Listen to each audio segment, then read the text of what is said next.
ইকরা বিইসমি রাব্বিকাল্লাযী খালাক, এটা হলো প্রথম আয়াত। আর সর্বশেষ আয়াত যেটা, সেটা হলো বিসমিল্লাহির রহমানির রহিম আকমালতু লাকুম দীনাকুম, এটা হলো শেষ আয়াত।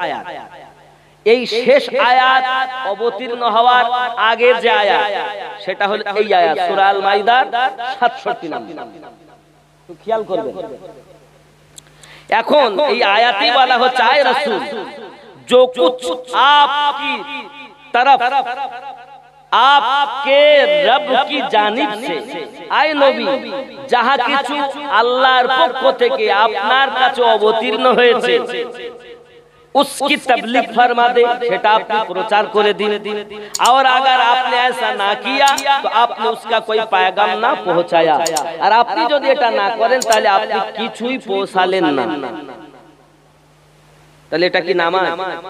এটা কি নামাজের আয়াত, রোজার আয়াত, হজের আয়াত? হজ তো মানুষ করে, নামাজ তো মানুষ পড়ে, যাকাত তো মানুষ দেয়, রমজানের রোজা তো মানুষ রাখে।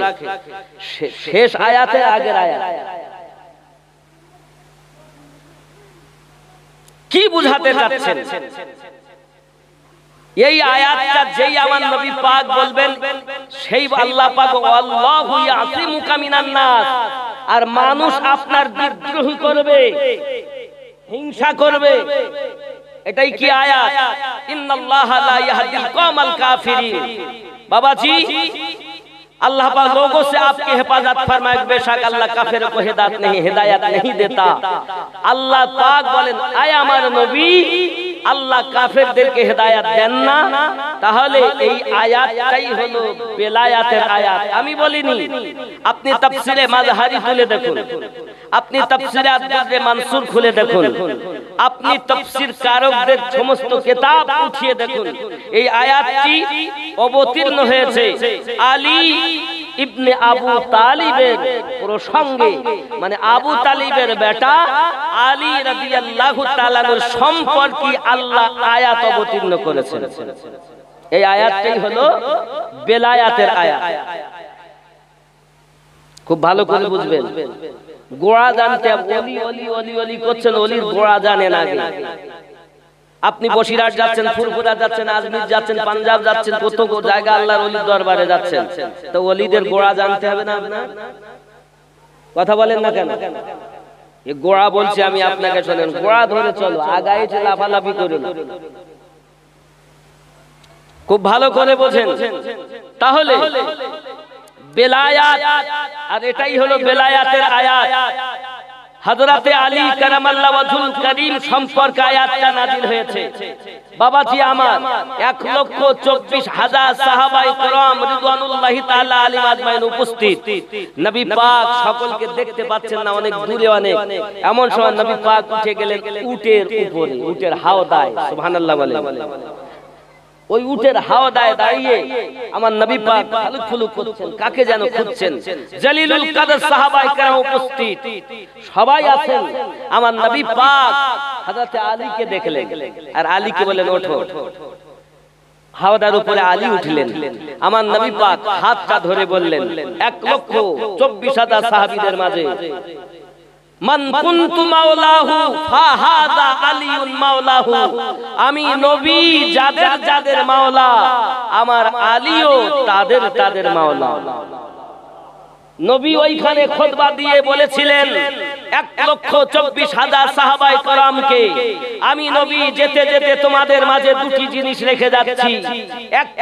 দুটি ভারী বস্তু, একটির নাম হলো কোরআন শরীফ, আর একটির নাম হলো আমার আহলে বায়াত। জোরে বলে, কি কি রেখে গেছে? কোরআন আর আহলে বায়াত।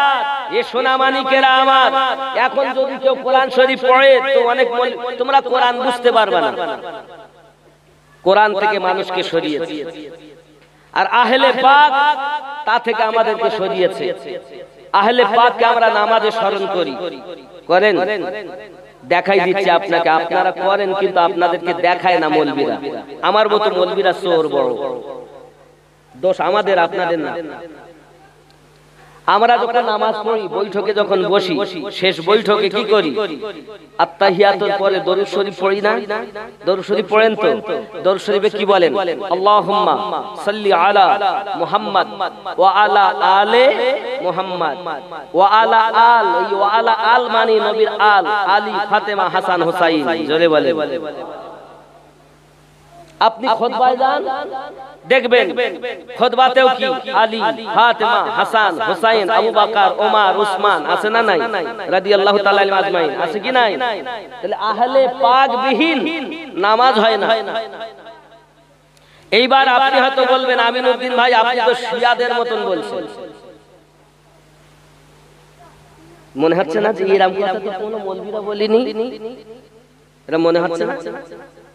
এরকম কথা কোন মৌলবীরা বলেনি। আচ্ছা, আলী কি শিয়াদের? কথা বলে, আলী কাদের? আমরা শিয়া হব কেন? আরে বাবা, আলী আমাদের, ফাতেমা আমাদের, হাসান হুসাইন আমাদের, ঠিক কি না? আবু বকর আমাদের, ওমর আমাদের, উসমান জিন্নুরাইন রাদিয়াল্লাহু তাআলা আনহুম আজমাইন সব আমাদের। এখন খুব ভালো করে মাথায় রাখুন, পৃথিবীর জমিনে শিয়া মতবাদ আর সুন্নি মতবাদ পার্থক্য অন্তত একটাই আপনাদের বুঝাই, অনেক পার্থক্য। আমরা সুন্নিরা বলি সমস্ত সাহাবায়ে কেরামের মধ্যে সর্বপ্রথম সাহাবা, শ্রেষ্ঠ সাহাবা আবু বকর রাদিয়াল্লাহু তাআলা আনহু। জোরে বলে। আর আহলে পাকের মধ্যে সর্বশ্রেষ্ঠ হযরতে আলী। জোরে বলে। আর শিয়ারা বলতে চায় আমরা অন্য কাউকে মানব না, সর্বশ্রেষ্ঠ হযরতে আলী। কথা বুঝতে পেরেছেন? এটা হলো ব্যাপার। আরো অনেক পার্থক্য আছে। তাহলে বোঝা যাচ্ছে আলী হায়দার। আলী হায়দার, হায়দার তাকে বলে যে বারবার বারবার আঘাত করে, জখম হওয়ার পরও আবার উঠে আঘাত করে, তাকে হায়দার বলে। আবার পড়ে গেছে, আবার উঠছেন, আবার আঘাত করছেন, তাকে হায়দার বলে। তাই আলী বলেছিলেন, আমি সেই, আমার মা আমার নাম রেখেছে হায়দার। আলী আমাদের, সুন্নিদের জান আলী, সুন্নিদের পরাণ আলী। জোরে বলেন সুবহানাল্লাহ। কারণ বেলায়াত পৃথিবীতে তরিকত কটা? ভালো করে বোঝেন। আমি আউলিয়া সম্পর্কে আপনাদের বুঝাবো, কিন্তু আমি নবী থেকে নিয়ে আসলাম। আমি আলোচনা করব বেশি আউলিয়া সম্পর্কে, কিন্তু গোড়াতে নিয়ে আসলাম আপনাদেরকে। তাহলে পৃথিবীতে চার তরিকত, শাখা প্রশাখা, কেউ বলেছেন 7টি, কেউ বলেছেন 9টি, কেউ বলেছেন 13টি। বেলেনে রাখুন তরিকত কয়টা? কাদরিয়া, চিশতিয়া, সোহরাওয়ার্দিয়া, নকশবন্দিয়া ও মুজাদ্দিদিয়া। মাথায় রাখুন, কাদরিয়া তরিকার প্রতিষ্ঠাতা গাউসে পাক আব্দুল কাদের জিলানী ও গিলানী আলাইহি রাহমাত রিদওয়ান রাদিয়াল্লাহু তাআলা। চিশতিয়া তরিকার প্রতিষ্ঠাতা ইমাম খাজা গরিব নওয়াজ মাইনুদ্দিন চিশতি সঞ্জরি রাদিয়াল্লাহু তাআলা। সোহরাওয়ার্দিয়া তরিকাতের ইমাম ও প্রতিষ্ঠাতা খাজা শিহাবুদ্দিন সোহরাওয়ার্দী রাদিয়াল্লাহু তাআলা। নকশবন্দিয়া মুজাদ্দিদিয়া তরিকার 2 ইমাম, একজনের নাম খাজা বাহাউদ্দিন নকশবন্দ, আর একজনের নাম মুজাদ্দিদ আল-ফিসানি, উপাধি ওনার নাম হলো খাজা শেখ আহমদ সিরহিন্দি, উপাধি মুজাদ্দিদ আল-ফিসানি রাদিয়াল্লাহু তাআলা আন। 4 তরিকতে 5 জন ইমাম। জোরে বলে।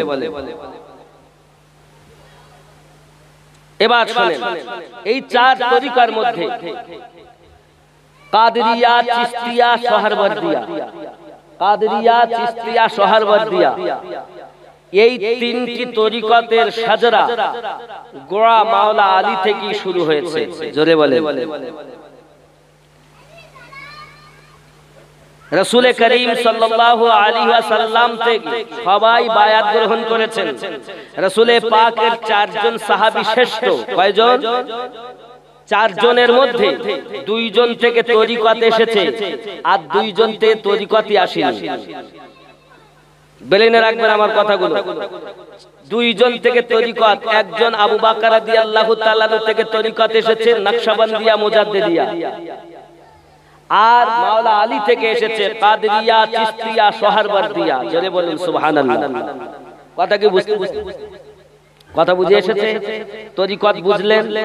যাক, এখন এই নকশবন্দিয়া মুজাদ্দিদিয়া তরিকত আবু বকর রাদিয়াল্লাহু তাআলা তা থেকে সবথেকে বড় রাসূলে পাককে আল্লাহ দিয়েছেন, আর রাসূলে পাক থেকে সাহাবায়ে কেরাম রিদওয়ানুল্লাহি তাআলা আলাইহিম আজমাইন পেয়েছেন। আর ওখান থেকে পৃথিবীর জমিনে আবু বকর রাদিয়াল্লাহু তাআলা হয়ে আপনার সালমান ফারসি রাদিয়াল্লাহু তাআলা, ওখান থেকে হযরতে ইমাম জাফর সাদিক রাদিয়াল্লাহু তাআলা ও আলাইহিস সালাম। সুবহানাল্লাহ বলেন। রাখুন, এই আউলিয়া সব আউলিয়া আসলো কোথা থেকে? এ কোন মৌলবীর আওয়াজ করছে? সমাজের মানুষ প্রতি পাচ্ছে না, দেওবন্দি হয়ে যাচ্ছে, কাদিয়ানি হয়ে যাচ্ছে, লামোঝাবি হয়ে যাচ্ছে, আহলে হাদিস হয়ে যাচ্ছে।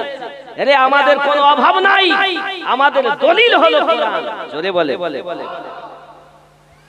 আমি তো কোরআনের পক্ষে কথা বলছি। এই আয়াতে কারিমা আমিনউদ্দিনের নয়, আল্লাহ পাকের। এই আয়াত বেলায়েতের আয়াত। মিল্লাত ইসলামিয়া আমার। তাহলে আমি আমিনউদ্দিন স্টেজে আসছি তো নারায়ে তাকবীর, আমিনউদ্দিন সাহেব জিন্দাবাদ বলে না? আমিনউদ্দিনের নামে তাকবীর খুঁজে পেলে, আর যেই আলীর নামে তাকবীর দিয়েছে তাই তো শিয়ারা বলে। যেই বলেছে নারায়ে হায়দারি তাই তো শিয়ারা বলে। আমাদের তাকবীর কি শুধু নারায়ে তাকবীর, নারায়ে তাকবীর? রিসালাত বিহীন ওয়াহদানিয়াত কেউ জানবে না। তো যদি বলো নারায়ে তাকবীর, আপনারা কি উত্তর দেন? তাই বলেন তো। তাহলে আপনি আল্লাহ চিনলেন কার কথায়? নবীর কথায়। নবীর রিসালাতে তাকবীর দিতে হবে না? রিসালাতে তাকবীর দিতে গেলে গাজালা করে, আর যারা রিসালাতে তাকবীর দিতে চায় না, আমি বলতে চাই ওদের দুটি কারণ, হয় ও জানে না আর নইলে হিংসা। দুটি কারণ, হয় ও জানে না আর নইলে হিংসা। তাহলে আল্লাহ নিজে নবীকে ওসিলা করেছেন। রিসালাতের তাকবীর আমরা কেন দেব? একটা উদাহরণ দলিল দিয়ে দেই। আচ্ছা, আপনাদের কুল আল্লাহ সূরা মুখস্থ আছে? আমরা কি বলি?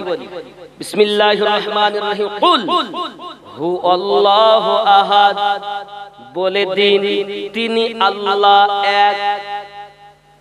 নাকি আল্লাহ বলছেন বলে দিন তিনি আল্লাহ এক।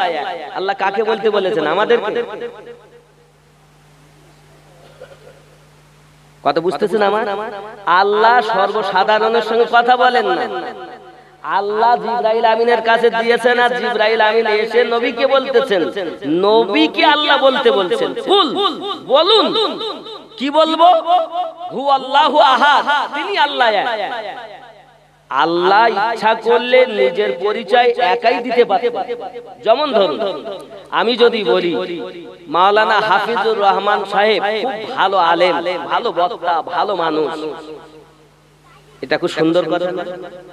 কথা বলেন না কেন? যদি হাফিজুর রহমান ভাই, হাফিজুল ভাই নিজে নিজে যদি বলেন আমি বড় বক্তা, ভালো মানুষ, আমাকে সবাই মানো, এটা কি ভালো হবে? এটা বিধান না।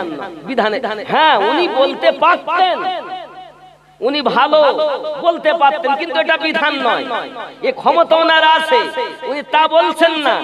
উনি আমার দ্বারা অথবা আব্দুল রশিদের দ্বারা, আব্দুল রশিদ ভাই এসে বলছে, দেখো আমিনউদ্দিন ভাই খুব ভালো মানুষ গো, হাফিজুল মাওলানা খুব ভালো মাওলানা গো, অমুক হাফেজ সাহেব খুব ভালো হাফেজ সাহেব গো। এ ব্যাপার আলাদা, নিজের পরিচয় নিজে দিতে পারে। আব্দুল রশিদ সাহেব খুব ভালো, এ নিজে বলতে পারে না আমি ভালো? বলতে পারে কি?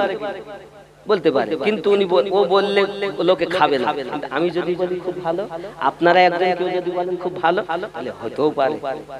নাকি আল্লাহ ঠিক তদ্রূপ বলছেন, কুল বলে দিন হু আল্লাহু আহাদ, তিনি আল্লাহ এক। আল্লাহ ইচ্ছা করলে নিজে একাই বলতে পারতেন, কিন্তু বলছেন না।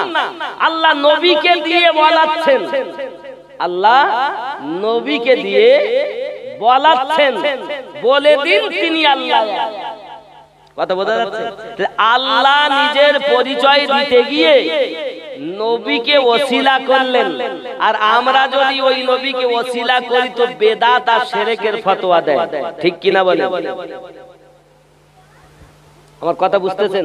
চলুন বাবা আপনাদের মন মতো গজল শোনাই, কারণ এই ওয়াজ আজ পর্যন্ত আপনার এইভাবে শোনেননি যেভাবে আজ বলছি। রিসালাত আল্লাহ নবীকে ওসিলা করলেন, আপনি করছেন না কেন? আর নারায়ে তাকবীর, নারায়ে রিসালাত, ইয়া রাসূলুল্লাহ, নবীর তাকবীর হবে।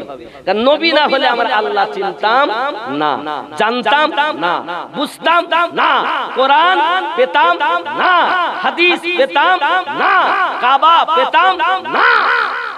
যা পেয়েছি সব নবীর সাদকা। আর নবী না হলে আহলে বায়াত পেতাম না। আহলে বায়াত কারা? আলী, ফাতিমা, হাসান, হুসাইন, যাদেরকে আমরা নামাজে স্মরণ করি। নামাজ আল্লাহ, রুকু আল্লাহ, সিজদা আল্লাহ, তাসবিহ আল্লাহ, বৈঠকে স্মরণ আহলে পাকের। আহলে পাকের স্মরণবিহীন নামাজ হয় না। ইগো মোল্লার দল নামাজ পড়তো তো সারা জীবন, কিন্তু আহলে পাক বিহীন যে নামাজ হচ্ছে না। আমার আল্লাহ বলছেন কোরআন শরীফ সূরা সূরা আয়াত নাম্বার 23, বিসমিল্লাহির রহমানির রহিম, কুল লা আসআলুকুম আলাইহি ইল্লাল মাওয়াদ্দাতা ফিল কুরবা, কুল লা আসআলুকুম আলাইহি আজরান ইল্লাল মাওয়াদ্দাতা ফিল কুরবা। আয় নবী আপনি বলে দিন আমি আল্লাহ যা আতা করেছি তার বদলা কিছু চাই না, ইল্লাল মাওয়াদ্দাতা ফিল কুরবা, আপনার নিকটতম আত্মীয়কে যেন ওরা ভালোবাসে। জোরে নবীর নিকটতম কারা? এটা আমার কথা না, কোরআনের কথা। সূরা সূরা আয়াত নাম্বার 23 আপনি খুলে দেখেন। আল্লাহ নিজে বলছেন আলীকে ভালোবাসো, ফাতেমাকে ভালোবাসো, হাসানকে ভালোবাসো, হুসাইনকে ভালোবাসো, নবীর নিকট আত্মীয়কে ভালোবাসো। আল্লাহ যখন কোরআনে ভালোবাসতে বলছেন, আপনি কোন মোল্লা যা তাদের ভালোবাসার কথা বললেই বেদাত শিরকের ফতোয়া দাও? কথা কি বুঝতেছেন বাপজি আমার? তাহলে আহলে পাক থেকে ওলি আল্লাহ এসেছেন। এখন আপনাদেরকে বুঝাবো হযরত আলী রাদিয়াল্লাহু তাআলা থেকে নিয়ে 12 ইমাম আপনাকে বুঝতে হবে। বলো শিয়াদের না বলো আমাদের সুন্নিদের, জোরে বলে। হযরত আলী রাদিয়াল্লাহু তাআলা 1 নাম্বার, 2 নাম্বার হযরত ইমাম হাসান, 3 নাম্বার ইমাম হুসাইন, 4 নাম্বার জয়নুল আবেদিন, 5 নাম্বার ইমাম বাকার, 6 নাম্বার ইমাম জাফর সাদিক, 7 নাম্বার ইমাম আলী রাজা, 8 নাম্বার ইমাম মুহাম্মদ কাজী, 9 নাম্বার হযরত তাকি আলী, 10 নাম্বার ইমাম নাকি আলী, 11 নাম্বার ইমাম হাসান আসকারী, 12 নাম্বার ইমাম মেহেদী। জোরে বলেন সুবহানাল্লাহ। এখন এই দুনিয়ায় যতটা তরিকতের শাখা প্রশাখা, তাই আশরাফি বলুন, কালেমি বলুন, রেজভি বলুন, বরকতি বলুন, যত তরিকত, কাদেরিয়া, চিশতিয়া, সোহরবর্দিয়া, নকশবন্দিয়া, কালান্দারিয়া, মাদারিয়া, যত তরিকতের শাখা প্রশাখা আছে, প্রত্যেক তরিকতের সাজরা নসলনামা ওই 12 ইমামের কাছে গিয়ে মিলেছে। যার সাজরা ওই ইমামদের সঙ্গে মিলেনি তারা বাতিল, তারা বাতিল, মিথ্যাবাদী। নামাজ থাকবে, রোজা থাকবে, হজ থাকবে, যাকাত থাকবে, কিন্তু তাদের আসল জায়গায় ঈমান থাকবে না। এখন আপনাকে বলি ঈমান আপনি কি বুঝতেছেন? মনে করতেছি আল্লাহ আগে, আল্লাহকে ডাকবো রহমান বলে, রহিম বলে। আল্লাহ বলছেন আমাকে রহমান বলো না, কি বলবো? না তো আগে বলো নেই কোনো মাবুদ। কি বলতেছি আমরা? আরবিতে কি বলছি? লা ইলাহা বলি না? কথা বলেন না কেন? লা ইলাহা বলেন। চলুন একটা গজল শোনাই। না চা খাবো না, চা খাইনি স্টেজ। একটু মোহাব্বতে দরুদ। আল্লাহুম্মা সাল্লি আলা ज़मीं मैली नहीं होती, ज़मन मैला नहीं होता। जोरे बोलो। ज़मीं मैली नहीं होती, زمن میلا نہیں ہوتا زمین میلی نہیں ہوتی زمن میلا نہیں ہوتا یہ محمد کے غلاموں کا محمد کے غلاموں کا کفن میلا نہیں ہوتا ওই নবীর গোলাম আহলে পাকের সঙ্গে যারা মিলে গেছে মেলার পরে যারা কবরে শুয়েছে তাদের কাফন ও ময়লা জোরে বলেন মুহাম্মদ কে গোলামों का कफन मैला नहीं होता मोहब्बत कमली वाले से वो जज्बा है सुनो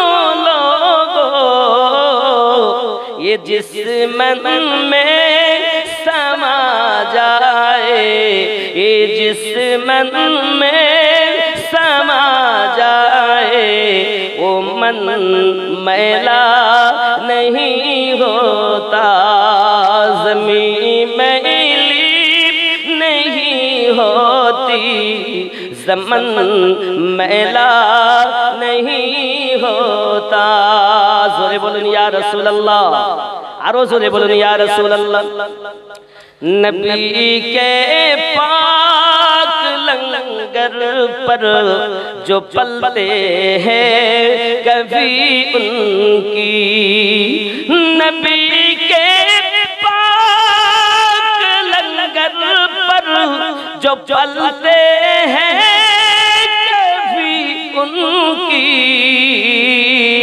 ज़ुबान मैली नहीं होती सुखन मैला नहीं होता ज़मीन मैली नहीं होती ज़मन मैला नहीं होता गुलों को सहरनम शबनमी कतरे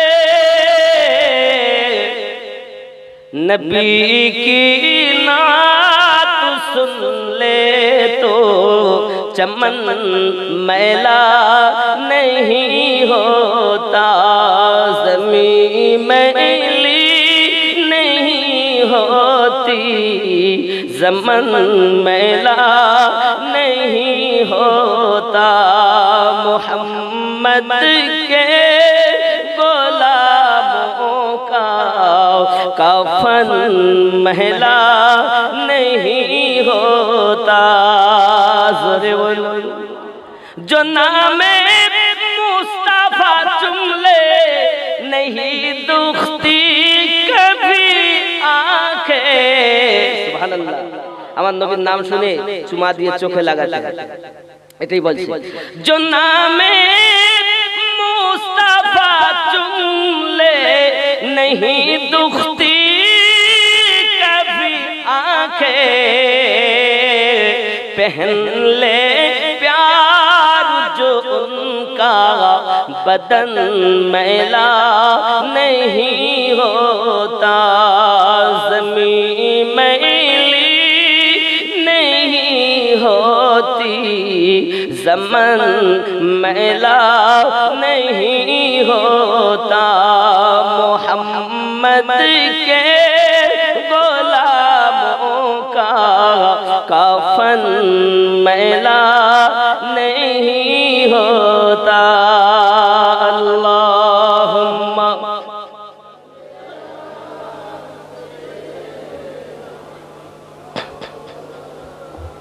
वअला आलि सय्यिदिना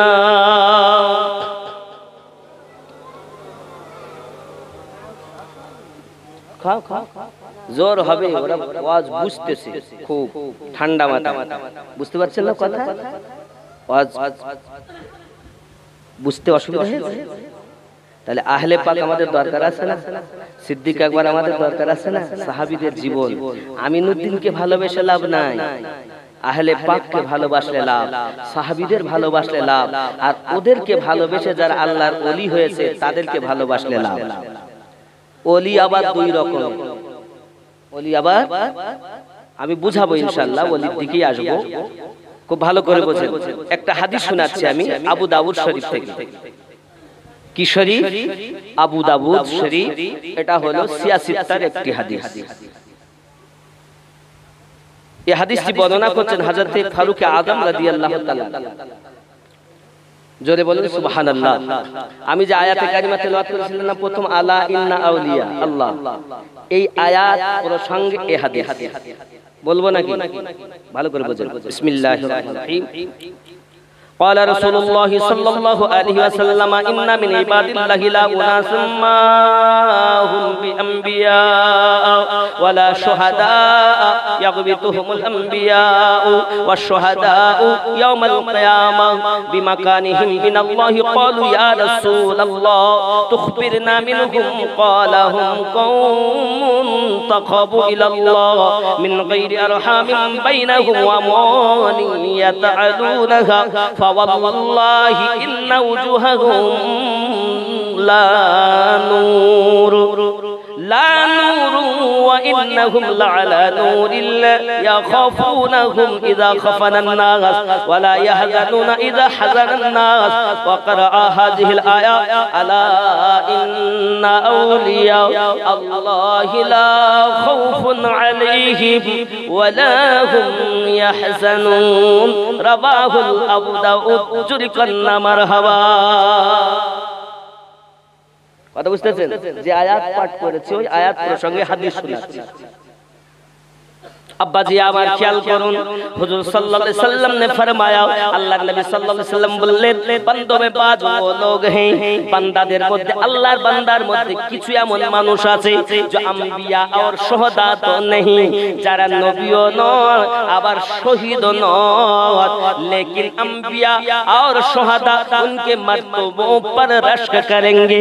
কিন্তু अंबिया মানে নবীগণ আর শহীদগণ তাদের মর্তবা দেখে আশ্চর্যান্বিত হয়ে যাবেন আর চিন্তা ভাবনায় পড়বেন, বারবার জিজ্ঞাসিত হবেন কি ব্যাপার, এত মারতাবা কেন হলো, আল্লাহ এত পাওয়ার ওরা কেন পেল, কিভাবে হয়েছে। দেখুন আমার আপনার নবী বর্ণনা করতেছেন, সাহাবায়ে কেরাম ने আরজ কিয়া, ইয়া রাসূলুল্লাহ ও কোন লোক হোঙ্গে। আপনার আমার নবী যখন হাদিসটি বর্ণনা করছেন, এখন হাদিসটি বর্ণনা করার সময় সাহাবায়ে কেরামের রিদওয়ানুল্লাহি তাআলা আলাইহিম আজমাইন জিজ্ঞাসা করতেন, হুজুর ওই মানুষ কোন মানুষ হবে, সঙ্গে সঙ্গে ও কোন होंगे, তারা কারা হবে। হুজুর আলাইহিস সালাম ने फरमाया वही लोग होंगे, তারা ওই মানুষ হবে जो बगैर किसी कुर्बानी दुनियावी ताल्लुकात के अल्लाह की रहमत से लोगों में महबूब हो गए, যারা বিনা কোনো কারণে বিনা উজরাতে আল্লাহর ইবাদত বান্দাগি করে করে মানুষের মাঝে প্রিয় হয়েছে, আল্লাহর ইবাদত করে আল্লাহ আগে তাকে প্রিয় করেছেন, তারপরে মানুষ তাকে প্রিয় মেনে নিয়েছে। যদি বলুন না সুবহানাল্লাহ। আরো কি খেয়াল করুন, এমন সময় নবী পাক বলেন, পাস খোদা কি কসম উনকে চেহারে মনোয়ার होंगे। আল্লাহর কসম করে নবী পাক বলছেন, আমি আল্লাহর কসম করে বলি, ইন্না উজুহাহুম লা নূর, আমি আল্লাহর কসম করে বলি তাদের চেহারা নূরময় হবে। ইন্নাহুম লা নূরিল্লা, তাদের চেহারা নূরময় আলোকময় হবে, উজ্জ্বলময় হবে। আরো জোরে বলুন সুবহানাল্লাহ। बाबाजी आवाज नबी पाक सल्लल्लाहु अलैहि वसल्लम ने और उन्हीं को कोई गम खौफ नहीं। अपना रामान नबी पाक सल्लल्लाहु अलैहि वसल्लम संगे संगे आयात करीमा तिलावत करलेन, वकरा हाजिहिल आया अला इन्ना औलिया अल्लाहि ला खौफुन अलैहिम वला हुम यहज़नून। अल्लाह पाक नबी पाक জানালেন, আলা খবরদার ইন্না আউলিয়া নিশ্চয় আল্লাহর বন্ধু যারা লা খাউফুন আলাইহিম নেই কোনো ভয় তাদের ভবিষ্যতে ওয়ালা হুম ইয়াহজানুন না আছে অতীতের কোনো চিন্তা জোরে বলুন সুবহানাল্লাহ আল্লাহুম্মা সাইয়্যিদিনা মাওলানা মুহাম্মদ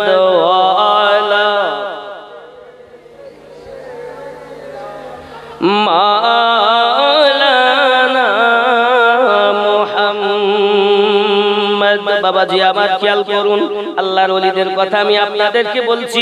একজন আল্লাহর ওলির কথা বলবো যার নাম হলো শাহ আব্দু আলী কালান্দার। জোরে বলুন সুবহানাল্লাহ। শাহ আব্দু আলী কালান্দার, এনার রওজা হলো পানিপথে। কোথায় কোথায়? পানিপথ। খুব খেয়াল করবেন, খুব বড় আল্লাহর একজন ওলির কথা আপনাদের কাছে বলছি। বাবাজি আমার হযরত শাহ আব্দু আলী কালান্দার হুজুরের জন্ম হলো 1209 ইসবি यानी कि 605 হিজরিতে জন্ম নিয়েছেন আর উনি বেসাল করেছেন 1324। খেয়াল করবেন, यानी कि মোট দুনিয়ার জমিন উনি বেঁচে ছিলেন 115 বছর। কত বছর? 115 বছর। ওনার আব্বার নাম হলো ফখরুদ্দিন সালার নোমান কেরামানি রহমাতুল্লাহ আলাইহি। বাবাজি আমার ওনার হাজাতে আমরা যে বলতেছি আপনার শাহ আব্দু আলী কালান্দার, ওনার নাম কিন্তু বুয়ালি ছিলেন না, ওনার নাম রাখা হয়েছিল শরীফুদ্দিন। সুবহানাল্লাহ বলেন। কি নাম? শরীফুদ্দিন। শরীফুদ্দিন থেকে বুয়ালি কালান্দার কিভাবে হলেন? হে বাবা, আগে তাদের বংশ পরম্পরাটা শোনাই, আগে নাসল নামাটা শোনাই। বাবাজি আমার শাহ আব্দু আলী কালান্দার বিন সালার ফখরুদ্দিন ইরাকি, এনার আব্বা ইরাকবাসী ছিলেন। ওনার আব্বার নাম ফখরুদ্দিন ইরাকি।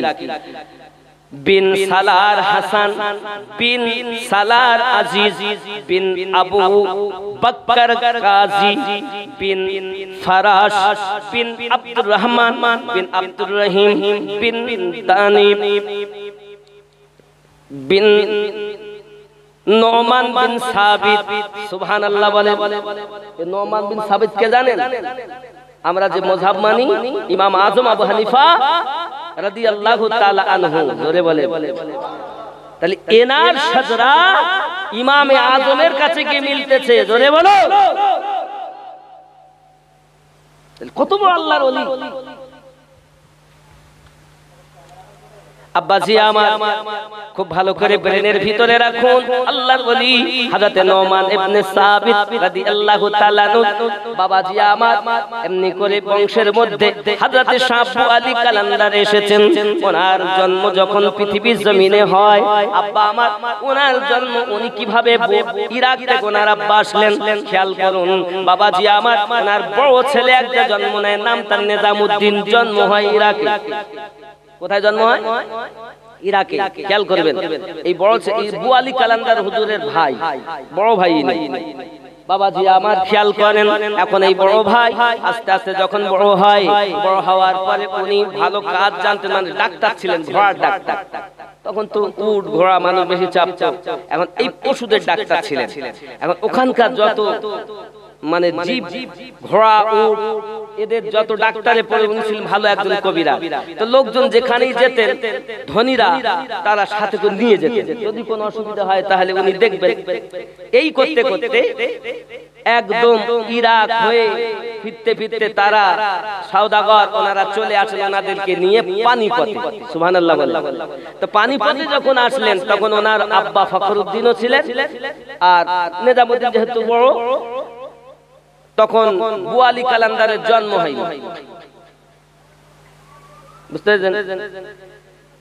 এমন সব জায়গাতে যায় আব্বা এবং মা, ওনার মায়ের নাম বলা হচ্ছে, ওনার মায়ের নামটা এভাবেই এসেছে। হযরত আব্দু আলী কালান্দার হুজুরের মায়ের নামটা বলা হয়েছে, মায়ের নাম সৈয়দ হাফিজ জামাল বিনতে তৈয়াব রহমাতুল্লাহ আলাইহি। জামাল মায়ের নাম বলা হচ্ছে। বহু তারিখবান আরো অন্য কিছু বলেছেন, কিন্তু এই তারিখটা খুব গ্রহণযোগ্য। সুবহানাল্লাহ। বাবাজি আমার এখন থাকতে থাকতে শাহ ওয়ালি কালান্দার পানিপথে জমিনে উনি জন্মগ্রহণ করেছেন। এখন পানিপথে যখন ওনার জন্মগ্রহণ হয়, এমন সময় দেখা গেল পৃথিবীর জমিনে উনি জন্ম নেওয়ার পরে আর চোখ খোলে না, শুধু কাঁদে। মা খেতে দেয়, খায় না, বাপ অপারেশন, মা অপারেশন। প্রথম দিন চলে গেল, যত আপনার কিনা লোকজন আসে চেষ্টা করে খাওয়ানোর, কিন্তু মা স্তনে লাগায়, খায় না। ডাক্তার দেখা, কি হয়েছে? কবিরাজ দেখো, কি হয়েছে? কোনো মতেই কোনো কাজ হয় না। বাবা হযরতে শাহ ওয়ালি কালান্দার হুজুর পৃথিবীর জমিনে একদিন নয়, দুই দিন নয়, 3 দিন যখন হয়ে গেল, এমন সময়তে একজন দরবেশ মানুষ আপনার কিনা চলে এসেছেন। কারণ তারা বুঝতে পেরেছে এটা কোনো দুনিয়াবি কোনো কারবার নয়, কারণ খায়ও না, চোখও খোলে না, শুধু কান্না করে। দেখবেন মানুষ যদি বেশি কান্না করে তাহলে তার আস্তে আস্তে গলা বসে যায়। মনে করে একটা বাচ্চা যদি কাঁদে তো কত সময় কাঁদতে পারে? আধা ঘন্টা, 1 ঘন্টা, সারা দিন গেল কেঁদেছেন, গলা বসেনি। সারা রাত কেঁদেছেন, তাও বসেনি। তারপরের দিনও কাঁদছেন, তাও বসছে না। তারপর দিনে আবার রাত গেল, সেও কাঁদতেছেন। 3 দিন হয়ে গেল, কান্না বন্ধ। আরো যেন টেম্পার যেমন তার থেকে আরো বেশি। জোরে বলে বন্ধুরে হযরতে শাহ ওয়ালি কালান্দার হুজুর আমার যখন বেশি এমনি করে কাঁদতেছেন, আব্বাজি আমার কেন কাঁদবেন না? আব্বা ভালো করে বুঝুন, বু আলী, বু মানে দুর্গন্ধ নয়, খুশবু, আলীর খুশবু তার মধ্যে। জোরে বলুন। হযরত আলী রাদিয়াল্লাহু তাআলা এর জন্ম সম্পর্কে আমি ইতিপূর্বে বলেছি, আপনারা দেখেছেন, হয়তো শুনেছেন। আলী রাদিয়াল্লাহু তাআলা এর জন্ম হলো কাবার মধ্যে। 3 দিন উনিও চোখ খোলেননি, 3 দিন উনিও চোখ খোলেননি। ঠিক তদরূপ ইনিও 3 দিন চোখ খোলেননি। হে বাবা, 3 দিনের দিন দরজার সম্মুখে দেখতেছেন একজন বুজুর্গ মানুষ এসে হাজির হয়ে গেছেন। এখন এই বুজুর্গ মানুষটা যখন হাজির হয়ে গেছেন, উপায় কি? এমন সময়তে বলছেন, চল যান, চল যান। মনে করছে ফকির এসেছে দরজায়, তো যান, আমার এখন খুব ব্যতিব্যস্ত, 3 দিন আমার সন্তান নিয়ে, চলে যান। সঙ্গে সঙ্গে ওই দরবেশ মানুষটি বলতেছেন, ফখরুদ্দিন সালাত, আমি ভিক্ষা নিতে আসিনি, আমি তো আপনার বাচ্চারই জন্য এসেছি। জোরে আব্বাজি আমার যখন ওই দরবেশটি ভিতরে গেলেন, ভিতরে যাওয়ার পরেতে আপনার কিনা যেই সামনে গেছে, সঙ্গে সঙ্গে আপনার বাচ্চার চোখ খুলে দিয়েছে। আব্বা আমার কান্না বন্ধ করে দিয়েছে। ওই দরবেশ মানুষটি কোলে করে নিয়েছে, কান্না বন্ধ হয়ে গেছে। মাওলা আলী কারামাল্লাহুল কারীম সম্পর্কে বলা হয়েছে যে 3 দিন উনি খানায় কাবার মধ্যে জন্ম নিয়েছিলেন যখন, তখন ওনার আব্বা আবু তালিব পেরেশান, ওনার আম্মা ফাতিমা বিনতে আসাদ পেরেশান, বাচ্চা চোখ খোলে না। 3 দিন পর আমার নবী যখন এসে কোলে নিলেন, লাভে দাহান যখন দিলেন মুখে, সঙ্গে সঙ্গে চোখ খুলে দিয়েছিলেন। হযরতে আলীকে আমার নবী জিজ্ঞাসা করেছিলেন, আলী কি ব্যাপার, কি ব্যাপার তোমার, তুমি চোখ খোলো না 3 দিন কেন? হযরতে আলী বলেছিলেন, নবী গো, আমি রূহানি জগতে আমার আল্লাহকে বলেছিলাম, আল্লাহ আমি দুনিয়ার বুকে যাইয়া সর্বপ্রথম আমি আমার নবীকে দেখতে চাই। আল্লাহ যত সময় নবী না দেখবো আমি আলী তত সময় চোখ দুটি খুলবো না। আমার আল্লাহ বলেন, আলী রে, আমি যদি তোরে আমার খানায় কাবার মধ্যে জন্ম দেই, হযরত আলী রূহ বলেছেন, আল্লাহ আমি খানায় কাবা দেখতে চাই না। কারণ সন্তান যখন জন্ম নেয় সর্বপ্রথম দেখবেন হয়তো নাস আয়া ডাক্তার তাদের দেখে, আর নহিলে তার মাকে দেখে, বাবা সন্তান তার মাকে দেখে। কিন্তু মাওলা আলী জনায় দুনিয়ায় জন্ম নিয়ে মা দেখলেন না, আব্বা দেখলেন না, খানায় কাবা আল্লাহর ঘর দেখলেন না। আল্লাহর নবীর সাহাবী মাওলা আলী বলেছিলেন, নবী গো, আপনি যখন কোলে এসেছেন ঘরের মধ্যে, আপনার নবুয়াতের সুগন্ধ আমি আলীর নাকেই লেগে গেছে। আর আমি বুঝে গেছি এটা আমার মা নয়, এটা আমার আব্বা নয়, আমি নবুয়াতের গন্ধ বুঝে গেছি। তাহলে নবুয়াত নবুয়াতে নবী হবে, বেলায়াতে ওলি হবে। আলী তো তিনি যিনি জন্মের পরেও নবুয়াতের সুগন্ধ যার নাকে লাগে। আর তোমরা সেই আলীর ভক্ত, ওলি আল্লাহর ভক্ত বলো, আর নবীকে 40 বছরে নবী বলো, চিটিং বাজ কোথাকার। নামাজ দিয়েছে, রোজা দিয়েছে, আর রবি আমার 40 বছরে নবী বলতেছে। যদি ওলি মাননেওয়ালা হও তাহলে ওলি যারা হবে আলীওয়ালা হবে। আর আলী বলছেন আমি ছোট্টবেলাতেই নবুয়াতের সুগন্ধ আমার নাকে চলে এসেছে।